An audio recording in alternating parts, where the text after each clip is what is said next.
Bismillahirrahmanirrahim and welcome to another video of the series. आज हम सुकूक को डिस्कस करेंगे. सुकूक is if you write in Arabic, अगर आप इसका रूट लेटर देखना चाहते हैं तो that is from Arabic, right. It is स्वाद, काफ, वाव एंड काफ. ठीक है. तो if you want to write in Urdu or Arabic, it is swad, kaf, waw, kaf, right? So basically first thing first, हम सुकूक को ना एक चेन में लेके चलेंगे, right? We are going to understand the meaning, the importance, the key elements of the sukuk, the types of the sukuk in a chain, right? और जब हम इस चेन के एंड पे पहुंचेंगे तो इंशाल्लाह we'll have a clear understanding के सुकूक बेसिकली किस चीज़ का नाम है, right? So if I talk about the first element of the chain, so that is the definition of sukuk, right? तो अगर हम एक birding eye view में सुकूक की definition देखें तो basically it is the Islamic finance alternative of the conventional finance bond, right? Conventional finance में हमारे पास bond होता है. Bond is instrument of financing in the conventional finance, right. तो उसका इस्लामिक फाइनेंस है हमारे पास सुकूक, राइट. तो फिलहाल इसको ये समझें and then we'll be discussing about the outline of this presentation of this lecture. So let's jump on to the outline. तो सबसे पहले हम देखिए इंपॉर्टेंस ऑफ बॉन्ड. जिस तरह हमने चेन का एक पहला एलिमेंट पकड़ा है कि it is the Islamic alternative of the conventional banking या कन्वेंशनल फाइनेंस बॉन्ड्स, राइट. सो पहले तो हमें ये डिस्कस करना पड़ेगा कि बॉन्ड होता क्या है, राइट. बॉन्ड की इंपॉर्टेंस क्या होती है और बॉन्ड्स बेसिकली काम कैसे करते हैं, उनके एलिमेंट्स क्या होते हैं. ये हम इसमें इतना डिटेल में नहीं जाएंगे because our main topic of interest today is sukuk, right? So इसको हम briefly देखेंगे कि bonds क्या होते हैं और उनकी importance क्या होती है, right? We'll be discussing it very very shortly. Then again conventional bonds, right? Then we'll talk about the definition of sukuk. मैंने आपको एक birding eye view में definition बता दी है कि sukuk is nothing but an Islamic banking's alternative, an Islamic finance's alternative to conventional finance's bond, right? So this is what sukuk is. तो sukuk की detail में डेफिनेशन, जैसे कि इस्लामिक फाइनेंस के अंदर इस्लामिक ज्यूरिस्ट्स ने और इस्लामिक स्कॉलर्स ने जिस तरह इसको डिफ़ाइन किया है, जिस तरह किताबों में, जिस तरह प्रोमिनेंट इस्लामिक लिटरेचर के अंदर सुकूक की डेफिनेशन जो है, इंशाल्लाह वील डिस्कस दैट डेफिनेशन और उस डेफिनेशन को हम एक्सप्लोर करने वाले हैं आज, right. Then the issuance of सुकूक. सुकूक इशू किस तरीके से किया जाता है, उसकी शराइत क्या होती हैं, एक्स वाई जेड, उस सारी चीज़ को इंशाल्लाह आज डिस्कस किया जाएगा. एंड एट द एंड जब हम ये सारी चीज़ें यानी बॉन्ड को डिस्कस कर लेंगे, बॉन्ड के एलिमेंट को, बॉन्ड किस तरह फंक्शन करता है बेसिकली कन्वेंशनल फाइनेंस में, राइट. देन हम ये डिस्कस करेंगे यही सारी चीज़ें सुकूक के हवाले से, लेकिन थोड़ी डिटेल में, राइट. और जब हम इन दोनों चीज़ों को डिटेल में डिस्कस कर लेंगे तो at the end we will be able enough इंशाल्लाह to distinguish between the conventional finance bonds, conventional bonds and Islamic banking and finance का जो सुकूक है, right. So this is the outline of today's lecture. So complying with the strategy of our outline, सबसे पहले हम bond को discuss करते हैं, राइट. सो कन्वेंशनल बॉन्ड्स होते क्या हैं, इस पर जाने से पहले हम ये देखना पड़ेगा हमें कि बॉन्ड क्या होता है, राइट. सो अगर मैं बॉन्ड को डिफाइन करूं तो a bond is nothing but a fixed income financial instrument. एक फिक्स्ड इनकम वाला फाइनेंशियल इंस्ट्रूमेंट है जो क्या रिप्रेजेंट करता है, loan made by the investor to the borrower, right. यानी अगर एक कंपनी बॉन्ड इशू कर रही है, so basically it is doing what, it is collecting payment, it is collecting funds from the investor, right. So this is what a definition of typical bond is कि एक traditional mindset में bond की definition होती क्या है, right. So it is basically a fixed income financial instrument that represents a loan made by an investor to the borrower, right. और investor कौन हो सकता है, इन्वेस्टर आप हो सकते हैं, इन्वेस्टर कोई कंपनी हो सकती है, राइट. और बोरोवर कौन हो सकता है, borrower is basically the company who is issuing the bonds, right so इसमें होता क्या है, इसमें बॉन्ड इशूअर जो है वो अग्री करता है to repay the principal amount on specified maturity dates and periodic interest payments are made to the bond holder, right. इसमें जो if you are a company who is issuing bonds, तो आप agree करते हैं investor से कि हम आपको सर पीरियोडिक पेमेंट्स देंगे, और उन पीरियोडिक पेमेंट्स में आपका प्रिंसिपल अमाउंट का कुछ पार्ट होगा, और कुछ हमें वो पैसे इनायत करने की वजह से हम आपको कुछ उसमें एडिशनल पेमेंट्स देंगे, राइट। जिनको एक आम आदमी भी समझ सकता है कि that is basically what, that is interest, right. So conventional bond के अगेंस्ट जो issuer issuer of the bond investor को पैसे देता है, राइट, पीरियोडिक पेमेंट्स करता है, right, after collecting that huge amount of money, after collecting that amount of bond money, right, जितने का बॉन्ड है उतनी पेमेंट हासिल करने के बाद जो पीरियोडिक पेमेंट्स बेसिकली एक इन्वेस्टर करता है, सॉरी एक बोरोवर करता है इन्वेस्टर को, उसमें दो कंपोनेंट्स होते हैं। एक तो प्रिंसिपल पार्ट होता है number one, and number two that is the interest component, right. So जो कूपन पेमेंट्स होती हैं that is basically what, that is the interest payments ना, जो एक बॉन्ड होल्डर को दी जाती है, राइट। सो अभी हमने ये समझा है कि बॉन्ड क्या होता है, राइट। बॉन्ड में पार्टीज कितनी होती हैं, the investor and the issuer of the bond, right. और इशूअर कौन होता है, issuer is the company. Investor कौन होता है, investor can be a company, investor can not be a company, it can be an individual, right. So this is what a bond is, right. So bond, conventional bonds को अगर हम देखें तो bonds are considered an important part of overall financing system. तो एक financial system के अंदर bonds are an important part. अब ये इन्होंने इम्पॉर्टेंट पार्ट हमने आपको क्यों बताया है? अभी तक हमने जो बॉन्ड की डेफिनेशन जो हमने पढ़ी है that is of the corporate bonds ना, जो मैंने आपको बताया है कि issuer of the bond is basically a company, right. तो ये कॉर्पोरेट बॉन्ड हो गए ना, because they are being issued by the company. लेकिन यहाँ पर ये कहा जा रहा है कि they are considered an important part of the overall financial system. So overall financial system के अंदर पूरा एक मैक्रो इकोनॉमिक कंट्री आ जाता है ना। तो एज वी नो कि गवर्नमेंट भी, जो स्टेट बैंक के बॉन्ड्स होते हैं, गवर्नमेंट भी बॉन्ड्स इशू करती है, राइट। सो हेंस प्रूवन के bonds are basically covering entire our entire economy, our entire financial system of the country, right?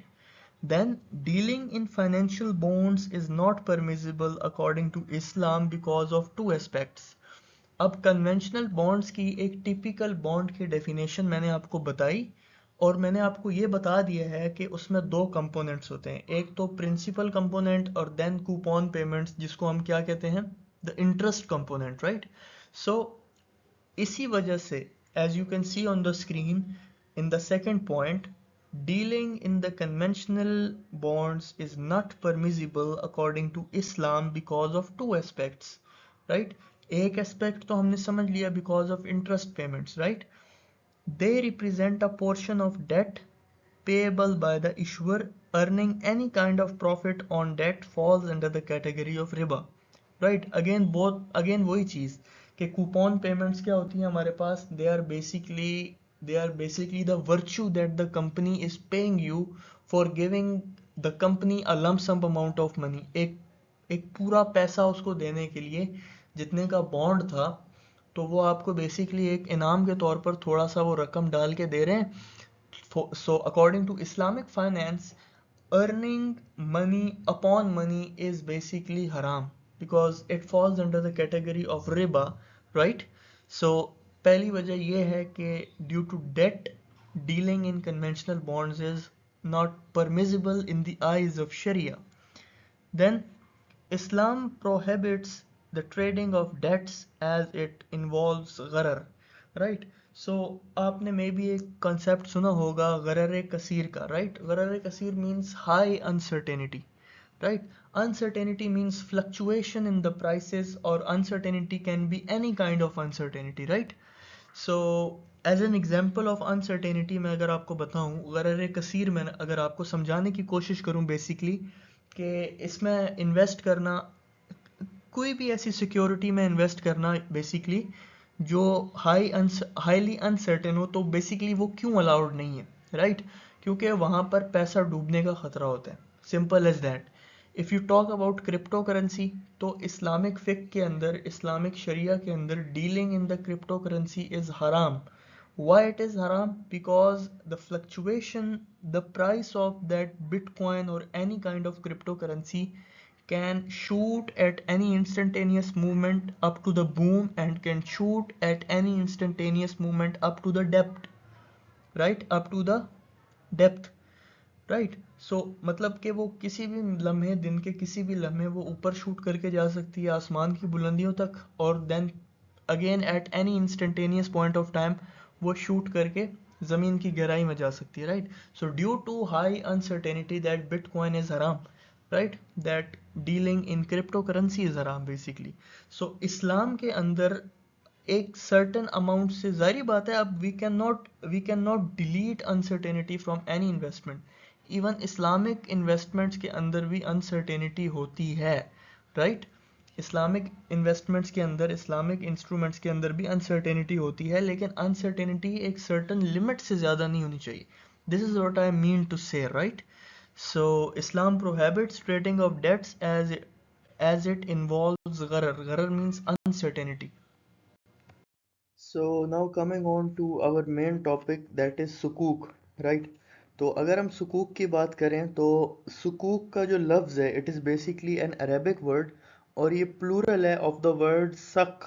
It is स्वाद एंड काफ, काफ कश वाला, डंडी वाला काफ, सही? तो जब आप इसको जमा करेंगे तो वो सुकूक बन जाएगा, राइट? तो जब हम सुकूक कह रहे हैं इंग्लिश में, जिसका मतलब है सर्टिफिकेट्स, मैनी सर्टिफिकेट्स, तो हमारे जहन में सबसे पहले एक बात आती है कि how many types of certificates, right? उन सर्टिफिकेट्स के नाम क्या क्या हैं? Sukuk is basically the plural of the word sak, which means certificate. So sukuk would mean certificates, right? तो कितनी टाइप के सर्टिफिकेट्स हैं, सबसे पहले हमें इस चीज़ पे बात करनी चाहिए, राइट? तो हमारे पास कई तरह के सर्टिफिकेट्स हैं, कई तरह का सुकूक है हमारे पास, राइट? सबसे पहले हमारे पास इजारा सुकूक है, that is based on lease agreements. Then हमारे पास मुदारबा सुकूक है, that is based on profit sharing partnerships. फिर हमारे पास मुशारका का सुकूक है, that is based on joint venture investments, right? फिर हमारे पास मुराबहा का सुकूक है, that is based on cost plus financing.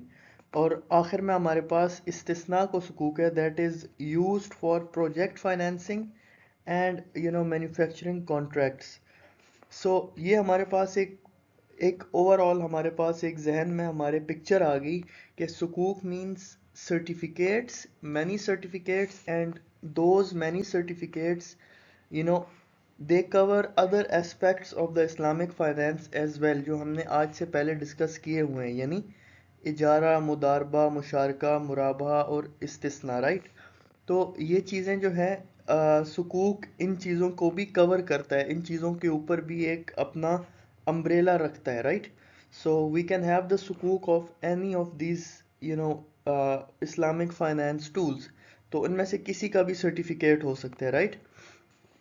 Then सुकूक के कुछ सेलिएंट फीचर्स हैं. सबसे पहला इसका फीचर क्या है, जैसे हमने पहले डिस्कस कर लिया है कि it is basically interest free, right?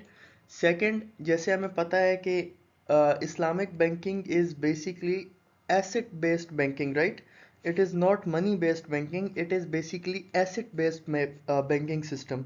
So asset based banking system है, तो हमारे पास जो रिस्क है वो बहुत कम है, राइट?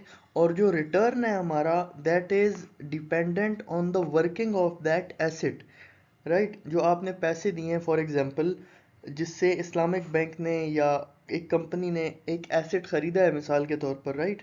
तो आपका जो रिटर्न है वो उस एसेट की एफिशिएंसी के ऊपर डिपेंड करेगा, right? So risk here is low and return is dependent on the efficiency of asset. ये हमारे पास इसका पहला सेलिएंट फीचर हो गया. और second salient feature, that is similar to that of bonds, यानी आप जितने का सुकूक बीइंग अ कंपनी इशू करेंगे, उतनी ही की आपकी अनडिवाइडेड ओनरशिप होगी एक कंपनी में, राइट। सो जैसे आप पढ़ सकते हैं, सुकूक are the certificates of equal value representing undivided share of ownership in assets and issued by the one who requires financing in huge. For example, आप एक कंपनी है, राइट, आपको फाइनेंसिंग की ज़रूरत है, तो आप क्या करेंगे, आप बॉन्ड इशू करेंगे। बॉन्ड इशू करने का क्या मतलब है कि आप एक सर्टिफिकेट देंगे, किसको, उस इंसान को, उस बंदे को who is willing to help you ना, who is basically the investor and who basically intends to earn a money out of his investment, right. तो वो बेसिकली इन्वेस्टर है और आप कौन है, आप इशूअर ऑफ द बॉन्ड है, right. You being a company, you are the issuer of the bond to that person, right. So आप उसको जितने वो इंटेंड, यानी the amount which he intends to invest in your company, आप उतने का उसको सर्टिफिकेट बना के देंगे, राइट। और वो सर्टिफिकेट ये रिप्रेजेंट करेगा कि that individual is the owner of that much amount of money in your company, right. So जितने का आप सर्टिफिकेट इशू करते हैं, उतने ही की आप बेसिकली ओनरशिप ट्रांसफर कर रहे होते हैं, किसको, to the investor, right. Then, in Sukuk period, risk and return are associated with such asset belong to Sukuk holders which make returns on Sukuk permissible for the holders. जैसे कि मैंने आपको बताया कि risk is basically very low here and return is dependent on the efficiency of asset. Why efficiency of the asset? Because entire Islamic banking and finance system is dependent on asset based financing. Right. So I hope so कि ये पूरा आपको यहाँ तक clear है। अब आगे चलते हैं। देन हम इसमें ये देखते हैं कि सुकूक परमिजिबल कब होता है और परमिजिबल कब नहीं होता। सो फर्स्ट ऑफ ऑल हम इसमें ये देखते हैं कि परमिजिबल जिन केसेस में होता है तो क्यों परमिजिबल होता है, राइट। फिर हम ये बात करते हैं कि किन केसेस में परमिजिबल होता है। हमने कई तरह के सुकूक डिस्कस किए थे ना। हमने हमने मुदारबा का सुकूक डिस्कस किया था, मतलब नेमली डिस्कस किए थे। मुशारका का सुकूक था हमारे पास सलम का सुकूक था, इस्तिस्ना का सुकूक था। तो कौन से सुकूक, कौन से सर्टिफिकेट्स हम इशू कर सकते हैं और कौन से इशू नहीं कर सकते, राइट। तो सबसे पहले हम ये देखते हैं कि कौन से इशू कर सकते हैं। तो अगर आप ये देखें तो सुकूक क्यों परमिजिबल है, राइट, क्योंकि वो एक टेंजिबल एसेट की जॉइंट ओनरशिप को डिटरमिन करता है, टेंजिबल एसेट की जॉइंट ओनरशिप को डिस्क्राइब करता है। जब भी टेंजिबल एसेट कहा जाए तो ये चीज़ जहन में रखिएगा कि Islamic finance is totally asset based financing, right. So अगर एक कंपनी 5,000 का, आपको लेट से फॉर एग्जांपल 5,000 का सुकूक इशू कर रही है ना, यानी आपसे 5,000 कलेक्ट कर रही है, तो that it would invest in purchasing some asset, right. और 5,000 किसी और से कर रही है तो that it would invest in purchasing some asset. अब अगर उस एसेट की जो कंपनी खरीद रही है, फॉर एग्जांपल उसकी प्राइस थी 20,000, तो कंपनी ने अगर 4 इक्वल बॉन्ड्स इशू करके ये परचेज किया है, 4 इक्वल सुकूक्स इशू करके ये परचेज किया है, right. So it would be 5,000 from each investor, right. तो हर 4 इन्वेस्टर्स कितना कंट्रीब्यूट करेंगे, 5,000, राइट। तो जो एसेट हमारे पास 20,000 का आया है एक कंपनी के अंदर, that is under the joint ownership of 4 investors basically, right. यानी इन्वेस्टर ने कंपनी को पैसे दिए थे और कंपनी ने उन पैसों से क्या किया, कंपनी ने उन पैसों से एक एसेट खरीद लिया जिसकी कीमत कितनी है, 20,000, right. So that asset is basically jointly owned by 4 of the investors. तो ये कौन सा वाला सुकूक हुआ, दैट इज मुशारका सुकूक ना। आप शिराकत कर रहे हैं, आप जॉइंट ओनरशिप है आपकी और आपके जैसे बाकी इन्वेस्टर्स की एक कंपनी के अंदर एक टेंजिबल एसेट में, राइट। सो हमने ये डिस्कस कर लिया कि क्यों एक सुकूक परमिजिबल है, because it is backed by the tangibility factor of the assets, it is backed by the tangibility component of assets, right, जो एक कंपनी होल्ड करती है, राइट। और हमने उसमें मुशारका की एग्जांपल डिस्कस कर ली, राइट। अब किन केसेस के अंदर सुकूक परमिजिबल नहीं है, तो सुकूक परमिजिबल नहीं है मुराबहा और सलम के केस में, राइट। मुराबहा और सलम के केस में सुकूक परमिसिबल क्यों नहीं है? Because they do not represent ownership of a tangible asset. Why?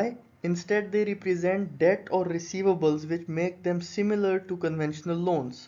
Right? तो इस वजह से आप सर्टिफिकेट्स मतलब सुकूक इस केस के अंदर मुराबहा में और सलम में इशू नहीं कर सकते।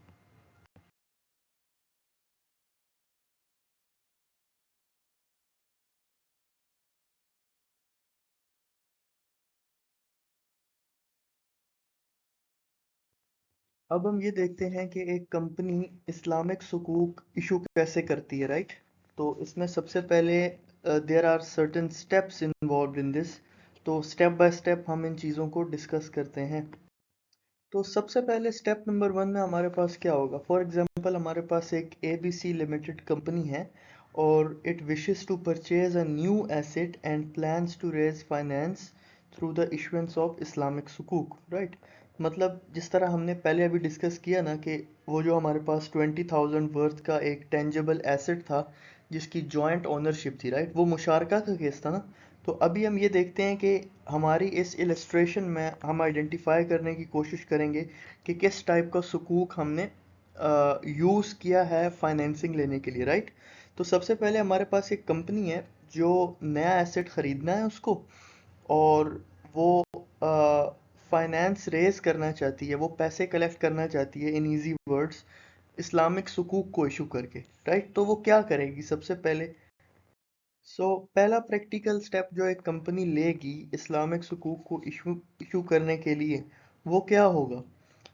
वो ये होगा कि कंपनी हमारी ये करेगी कि it would identify a supplier. जैसे आप देख सकते हैं हमारे पास जो एग्जांपल इलस्ट्रेशन में कंपनी है ABC, तो ABC ने क्या किया है? एक सप्लायर आइडेंटिफाई किया है, राइट? और उस सप्लायर के साथ नेगोशिएशंस को फाइनलाइज किया है। देन अगले स्टेप में क्या होता है? अगले स्टेप में जो हमारी कंपनी है ABC, बेसिकली जिसको जिसको एसेट खरीदने के लिए फंड्स चाहिए, वो क्या करती है? वो अपने बिहाफ पर एक 100% ओन्ड LLC क्रिएट करती है, राइट? अगर आप देखें स्क्रीन के ऊपर, तो हमारी जो कंपनी थी ABC लिमिटेड, इसने एक SPV, मतलब एक 100% ओन्ड बाय ABC, एक लिमिटेड लाइबिलिटी कंपनी जिसको 100% ABC ओन करता है, राइट? ये क्रिएट किया है, ठीक है? और ABC SPV के बिहाफ पर इस्लामिक सुकूक को आगे इशू करेगा। देन हमारे पास क्या होता है? जो SPV एक लिमिटेड लाइबिलिटी कंपनी है that is 100% owned by ABC limited, वो सर्टिफिकेट्स यानी इस्लामिक सुकूक को इशू करता है, राइट? किसको इशू करता है? To the investor. और in exchange of that certificate वो फंड्स कलेक्ट करते हैं, पैसे लेते हैं, राइट? बेसिकली जो इन्वेस्टर इन्वेस्ट करते हैं ना, इन्वेस्टमेंट्स को कलेक्ट करते हैं, राइट?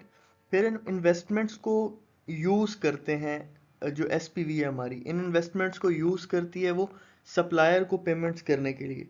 जब हम सप्लायर को पेमेंट करते हैं तो हमें एसेट और title of the asset transfer हो जाता है from the supplier in exchange from the payment made, in exchange to the payments made, right? Then हमारे पास क्या होता है? देखें SPV जो है जिसने इशू किए थे हमारे पास इस्लामिक सुकूक इशू किया था, राइट? और उसके एक्सचेंज में पेमेंट्स कलेक्ट की थी। तो SPV ने फिर उन पेमेंट से क्या किया था? उन पेमेंट से एसेट खरीदा था। तो SPV is basically the trustee of those goods, those assets, right? तो being the trustee of those assets, SPV उन एसेट्स को लीज कर देगा टू ABC, और लीज के अगेंस्ट वो पेमेंट्स कलेक्ट करेगा, राइट? देन हम इसमें एक चेन देख सकते हैं, पेमेंट्स की चेन, राइट? ये बेसिकली रेंटल पेमेंट्स की, पीरियोडिक पेमेंट्स की चेन है। तो सबसे पहले जो ABC लिमिटेड है, जो लेसी है, वो लेसर को पेमेंट करेगा, यानी इशूअर ऑफ द सुकूक या lessor of the asset. In other words, दो नाम है ना, SPV के दो नाम है। SPV सबसे पहले कौन था? इशूअर ऑफ द सुकूक था, राइट? और सेकेंडली SPV कौन था? ओनर ऑफ द एसेट था, ट्रस्टी ऑफ द एसेट था। एंड थर्ड SPV कौन था? SPV is the lessor of that asset, right? तो SPV के तीन नाम है, इशूअर ऑफ द सुकूक, ओनर या trustee of the asset, and number 3 lessor of the asset, right. तो सबसे पहले A B C being the lessee किसको पेमेंट करेगा, लेसर को यानी एसपीवी को, राइट। और then SPV being the issuer of सुकूक वो पीरियोडिक रेंटल्स पे करेगा किसको, इन्वेस्टर को, सही है, जिससे उसने पैसे कलेक्ट किए थे वाइल इशूइंग द सुकूक। और एक बात ध्यान में रखिएगा कि these payments are not fixed, right? These payments are dependent on the functionality and efficiency of that asset, right? So इसमें कोई इंटरेस्ट का फैक्टर नहीं है। देन लास्टली हम इसमें ये देखते हैं कि जब हमारे पास पीरियोडिक पेमेंट्स का टाइम पीरियड ख़त्म हो जाएगा, रेंटल पेमेंट्स का टाइम पीरियड ख़त्म हो जाएगा, तो देन क्या होता है हमारे पास, राइट। तो सबसे पहले स्टेप नंबर 1, जो इनिशियली एसपीवी ने being the issuer of Islamic सुकूक, राइट, जो पेमेंट्स कलेक्ट की थी ना, वो उसको रिडीम कर लेगा। यानी रिडीम का क्या मतलब है, जो ट्रस्ट सर्टिफिकेट्स उसने दिए थे इन्वेस्टर को उनको रिडीम कर लेगा ना, तो यानी पेमेंट्स कर देगा उनको और अपने सर्टिफिकेट वापस ले लेगा। यानी जो ओनरशिप डिवाइडेड थी, अब वो पेमेंट के बाद ओनरशिप टोटली किसकी होगी, इशूअर ऑफ द इस्लामिक सुकूक की होगी, यानी एसपीवी की होगी। और अब ये एसपीवी की मर्जी है कि वो एबीसी को वो बेचे एसेट या ना बेचे, राइट। तो बेसिकली जब जो लीज होता है इस्लामिक इजारा होता है, उसमें हमने पढ़ा था कि eight the end of lease period जो लेसी है उसको ये ऑप्शन दिया जाता है कि आप एक सर्टेन अमाउंट के अगेंस्ट इस एसेट को ले लें, राइट। तो यहाँ पर यही होगा। सबसे पहले क्या हुआ था, आई विल रिकॉल इट। सबसे पहले एसपीवी ने जो ट्रस्ट सर्टिफिकेट्स थे उनको रिडीम करके सोल ओनरशिप अपने हाथ में ली। देन उसने एबीसी को ऑप्शन दिया कि आप इस एसेट को खरीद लें जो हमने आपको रेंट पे दिया हुआ है, राइट। तो एबीसी क्या करेगा, एबीसी वो एसेट की ओनरशिप लेने के लिए उसको एक सर्टेन अमाउंट पे कर देगा, राइट। तो इस तरह at the end of all these time periods, at the end of this periodic cycle, जो ओनरशिप है एसेट की, that goes from the investor to the issuer of the Islamic Sukuk yani SPV, and then from SPV to ABC, right? So this is how the Sukuk works in a corporate. Then lastly हम Sukuk और bonds का comparison एक देख लेते हैं to gauge our understanding of this entire lecture, right? So first of all अगर हम Sukuk की बात करें तो ये basically क्या होते हैं, trust certificates होते हैं जिसके against ओनरशिप ट्रांसफर की जाती है टू द इन्वेस्टर उससे फंड्स लेकर, राइट। सो ये इधर लिखा हुआ है, राइट। सेकेंडली जो कन्वेंशनल बॉन्ड होते हैं वो बेसिकली अगर उसको लोन कहें तो गलत नहीं होगा, राइट। तो वो लोन ही होते हैं जो हर केस में आपको रीपे करने होते हैं जिसने आपको दिया होता है, राइट। और वो कोई पागल तो होता नहीं है जो आपको ऐसे ही दे दे, आपको उसकी लोन को अक्वायर करने की पेमेंट्स उसको देनी होती हैं, राइट। उस पैसे को खरीदना होता है बेसिकली आपने। तो उस पैसे को खरीदने की जो पेमेंट होती है, उस पैसे को खरीदने की जो कीमत होती है, दैट इज इंटरेस्ट ना। तो उसमें इंटरेस्ट का फैक्टर शामिल होता है पीरियोडिक पेमेंट्स के अंदर, right. So conventional bond is the loan और उसके अंदर इंटरेस्ट का फैक्टर शामिल शामिल होता है which is basically the cost of that borrowed money. और सुकूक ऑन द अदर हैंड, सुकूक का जैसे मैंने आपको बताया था जो रिस्क होता है, risk is low and return is totally dependent on the functionality of that asset, right, which is purchased. तो सुकूक में कोई रिटर्न गारंटीड नहीं होता, रिटर्न फिक्स नहीं होता। Return is totally dependent on the functionality and efficiency of the asset that is purchased, right. और Islamic सुकूक का ये हो गया। और कन्वेंशनल बॉन्ड में क्या होता है, earns interest on loan, right. जैसे मैंने आपको बताया था कि यहाँ पर जो कॉस्ट ऑफ मनी होती है बेसिकली, जो जिसने आपको लोन दिया है, राइट, तो वो एक उसकी कॉस्ट भी तो लेगा ना। तो that is basically the interest that is given on that particular loan, right. तो जो कन्वेंशनल बॉन्ड की पेमेंट्स होती हैं जो आपको पे बैक करना होता है, उसमें प्रिंसिपल अमाउंट शामिल होती है और इंटरेस्ट शामिल होती है, ठीक है। तो पेमेंट्स के अंदर जो कन्वेंशनल बॉन्ड की पेमेंट्स हैं उसमें दो कंपोनेंट्स होते हैं। एक हमारे पास जो प्रिंसिपल अमाउंट होता है उसका प्रोपोर्शन, और सेकंड हमारे पास जो कॉस्ट ऑफ दैट मनी, जो कॉस्ट ऑफ दैट लोन था, उसका प्रोपोर्शन यानी इंटरेस्ट पेमेंट, राइट। सो ये एक शॉर्ट सा डिफरेंस था ताकि हमारे जहन में एक क्लियर कट कंपैरिजन रहे कि व्हाट इज़ बेसिकली अ सुकूक and what is basically a conventional bond, right. So I hope so कि ये चीज़ आपको बिल्कुल क्लियर हो गई है। इस्लामिक सुकूक्स were our topic of discussion, our topic of interest today. इंशाल्लाह अगली वीडियो में, अगले लेक्चर में हम इस्तेजार और सलम को डिस्कस करेंगे।